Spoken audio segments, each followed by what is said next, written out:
Кеш жарық қадірменді достар. Бүгінгі бейне жазбамыздың тақырыбы Мұхаммед пайғамбарымыздың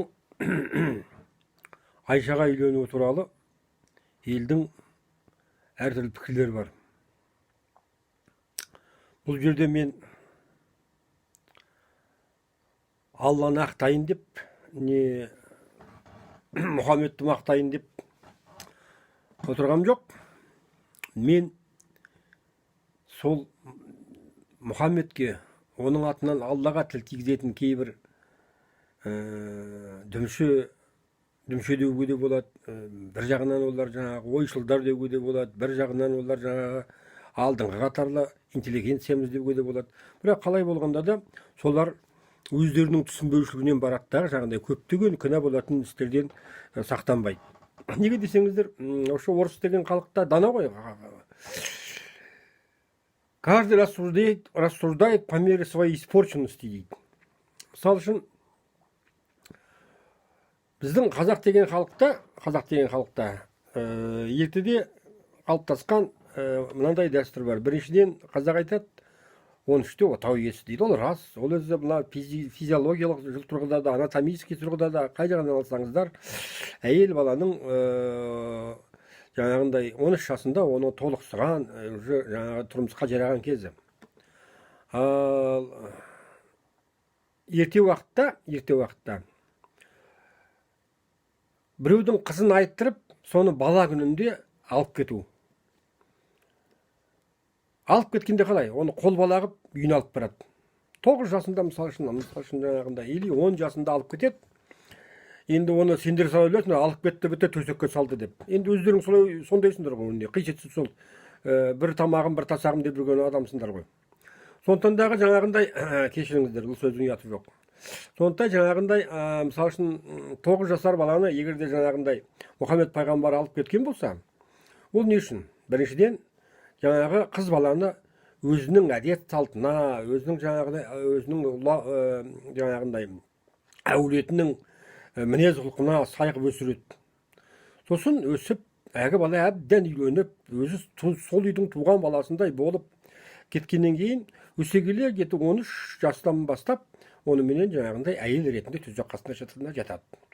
Айша анамызға да жаңағы Мұхаммед пайғамбар сондай неменен жолмен үйленген. Ендігі жерде Мұхаммед пайғамбардың Айшаны 9 жасында төсекке салды деген туралы сендерде дерек жоқ. Бар енді хадистерде, жаңағындай хадис емес, не деді, жеткізген сахабалардың кезіндегісі. Айша сүй деп айтқан, Айша бүй деп айтқан деген секілді. Енді ол сол кездегі жаңағы ақсақал үлкен сахабаларға Айшаға айтпаған шығар, мен 9 жасымда төсекке сақ қойды деп. 9 жасында тұрмысқа шықтым деген шығар, тағы да бір деген айтқан шығар. Бірақ та оның барлығы жаңағындай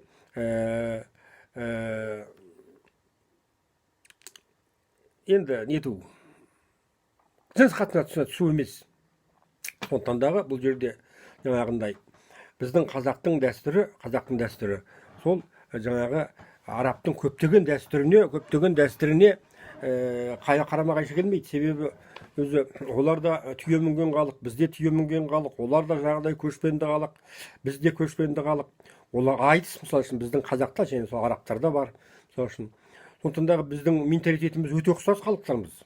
Сондықтан дағы біздің дүние танымымыз, дүние көзқарасымыз өзі ислам дінінсіз-ақ бір неде келеді, мысалы үшін.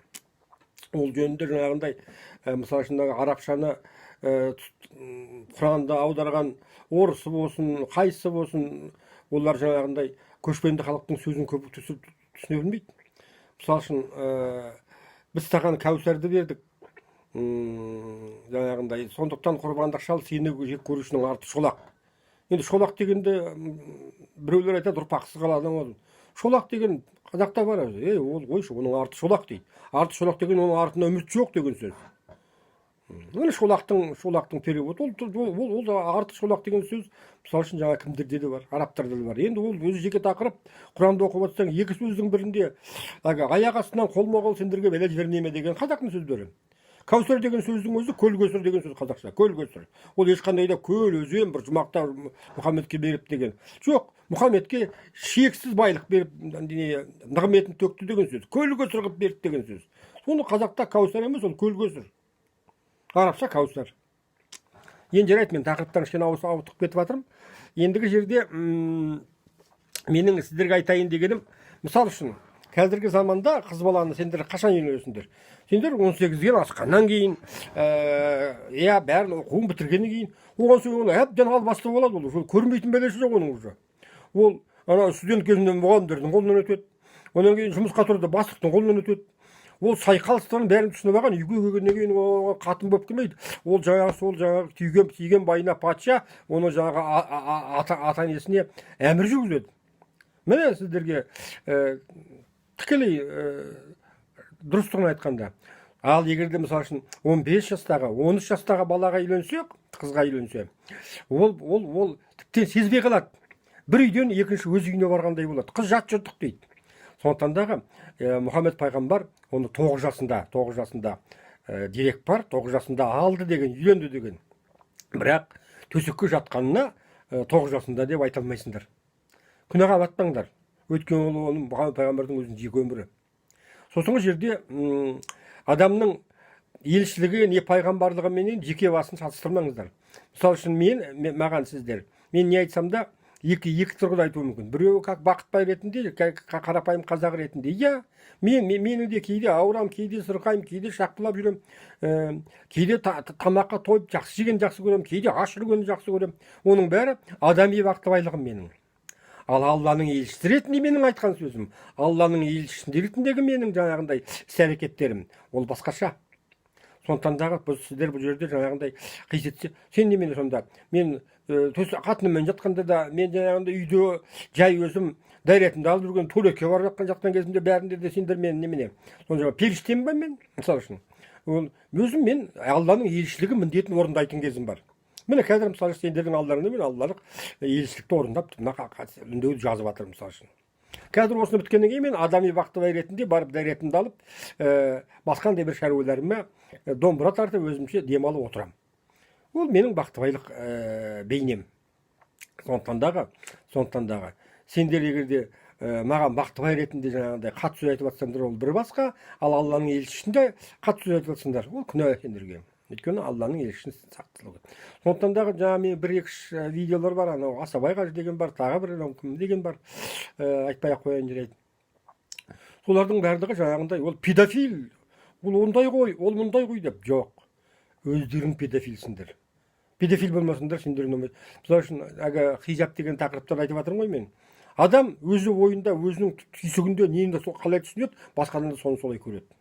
Бұл жерде ешқандай да әдепсіздік болмайтын болса жаңағындай жас баланы, мен барлық көшпенді халықтар 13 жасында уже отау иесі деп, ол рас солай болған да, оны мен жаңа сіздерге айтып түсіндірдім. Ендігі жерде бар бәле, бар дер сендердің өздеріңден. Сендер өйткені ой қуасыңдар. Ой қуған опық жейді дейді.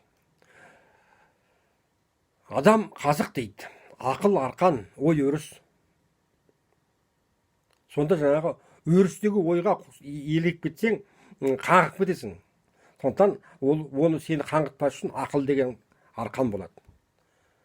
Қазық сенің өзің. Сонда жаңағындай әркімнің ой өрісі ақылына сай болу керек. Ақылынан ойың асып кетсе, сен уже фантазерсің, сен уже қияли адамсың. Сондықтан да сондай қияли пікірлердің бірі жаңағындай Мұхаммед пайғамбар қандай пайғамбар, ол 9 жасында қыз зорлаған, андай мындай деп атасыңдар. Ай, тілдеріңіз. Мұхаммед пайғамбар сол шіркін айтқан ғой, адам баласы екі неден сақтансын деп. Өзі мынандай ғана екі ет, біреуі тілің, біреуі тасағың. Сол екеуін қорғап сақтасаңдар, сол жаңағы дұрыс қой. Бірақ сендер ойланбайсыңдар. Бірақ енді мен сендерге не істей аламын? Мен айтсам өзімді мазақ қыласыңдар. Мен сендерге не айта аламын? Мен айтатынның бәрін айтып жатырмын. Әрине, осындай видеода кейде ренжіп отырып айтам, бірақ ол мен сендерді жек көргенім емес, мен сендерге просто амалым таусылғандығы. Соншама айттым ғой, 25 жыл болды мен талай нәрсені айтып келе жатқаным. Біреуің құлақ асып жүрген жоқсың. Жарайды енді, оны түрелеген Алладан болар. және де әркімге өзінің несі бар, тиесілі үлесі бар, соны өздерің алу үшін солай істелетін де шығар. Негізі бар нәрсе де алладан ғой, бар нәрсе алладан. Тек сен жаңағы бір-ақ нәрсе дейді, етігіңді жаңағыдай дұрыс кимей өкшеңді қазаса соған кінәлісің, қалған нәрсенің бәрі құдайдан. Неге жақсы болмайды әрбір кісі, болдырмайды құдай ісі. Міне сондықтан дағы мен сендерге айтайын дегенім, жаңағындай Мұхаммед пайғамбардың қыз балаға үйленуін сендер осы тұрғыда түсінулерің керек. Сонда сендер өздеріңді күнәға батпайсыңдар, ол үлкен адамға да сөз тигізбейсіңдер. Осыменен түсінсең түсіндің, түсінбесең өз обалың өзіңе деп тағы да қойдым.